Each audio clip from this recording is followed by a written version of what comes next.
What was your welcome to the NFL playoffs moment? Oh man.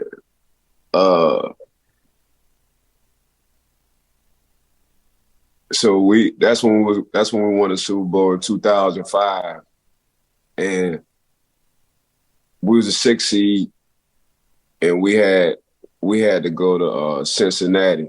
I think Cincinnati was the fourth best offense in the league at that time, with Ocho, R.I.P., Chris Henry, and T.J. Houshmandzadeh. And the energy was real high in that stadium. It was so high that Bryant McFadden, during the TV timeout, it got so heated. I think we cursed everybody, including Coach, who was the head coach at the time. We cursed Marvin Lewis? Yeah, we cursed. I'm going to apologize. I'm sorry for being very disrespectful, but we cursed everybody, including Coach Marv, on that sideline during the TV timeout. The whole defense was on the sideline. I think the only person that ain't cursed nobody on the Cincinnati sideline was Troy. Of course, we call him Baby Jesus, so he ain't cursing nobody out. But other than that, Mark, when we walked back to our sideline, I saw Bryant McFadden. He was crying.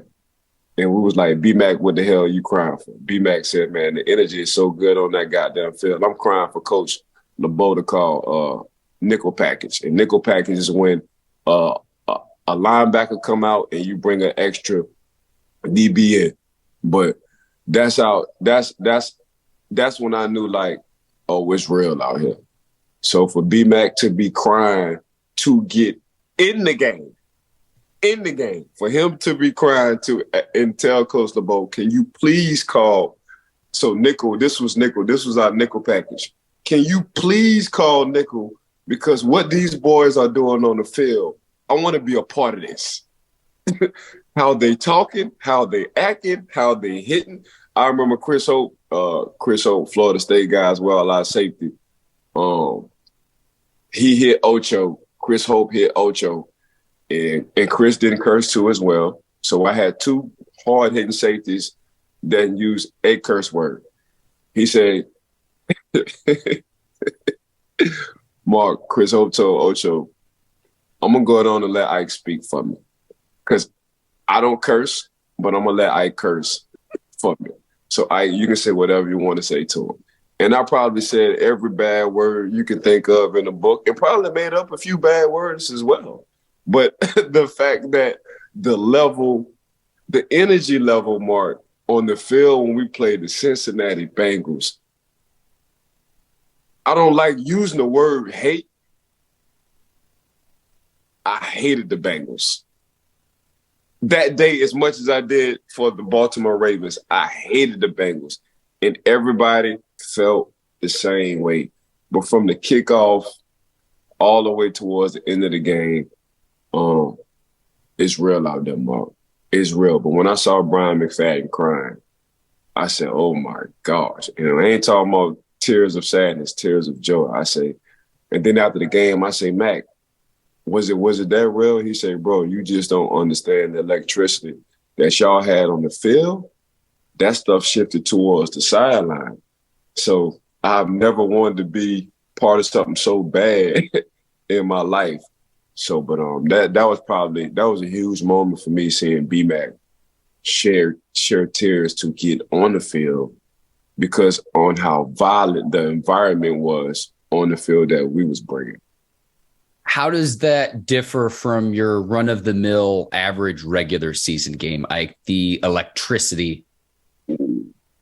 Boy, that regular scale, that's Mark. Like, you want.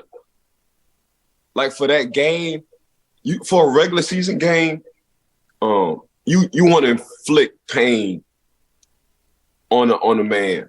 That's all you want to do, inflict pain. For the playoff game against the Cincinnati Bengals in 2005, we was trying to take souls, and that's something only God can do. We was trying to take souls out of men. Like, you're just wired all the way different when it comes down to the playoff game. And the more you win in the playoffs, the more focus. I would say this. You just get into the Matrix. I don't know if anybody ever seen the movie Matrix. If you haven't seen the movie Matrix, make sure y'all go see a movie Matrix. It's an old school movie. But once you get into the Matrix, you don't never get out of it. And that was us. Regular season inflicting pain, playoffs for that Super Bowl run, we taking souls. And I've got one more question and we will move on because I could talk to you till sundown about this. That was the game that Carson Palmer injured his knee to, correct? Right, correct. How did the energy change when the injury happened to Carson Palmer? Well, Kimo, who was our defensive tackle, I mean, for me, I thought Kimo probably was one of our best defensive tackles we ever had, including Casey Hampton and company. But Kimo actually hit him and messed up Carson Palmer's knee, and he felt bad about it because he's just a good person. Like, he's violent on the field, but cause an injury, he didn't want to cause no injury, so he was very upset. But you couldn't tell Cincinnati that they thought Kimo did it on purpose. Mm-hmm. And so they was going crazy on that sideline, and that's when the intensity level just went all the way up, Mark. So that's when during the TV timeout, we just went bananas. And Coach Cowher loved every bit of it. Loved every bit of it. So when you got the green light from your head, man, like, this is just what it's going to be. It's like, oh, so we ain't got no leash? I can't give y'all no leash. So you mean to tell me we can run through every stop sign? Our car doesn't have any brakes. Okay, this is what we're doing. We need to move on and bring this back because honestly, okay. I could talk to you till sundown. This is phenomenal, though. Phenomenal perspective from the 2005 Super Bowl run, ending and culminating in the Super Bowl 40 win against the Seahawks.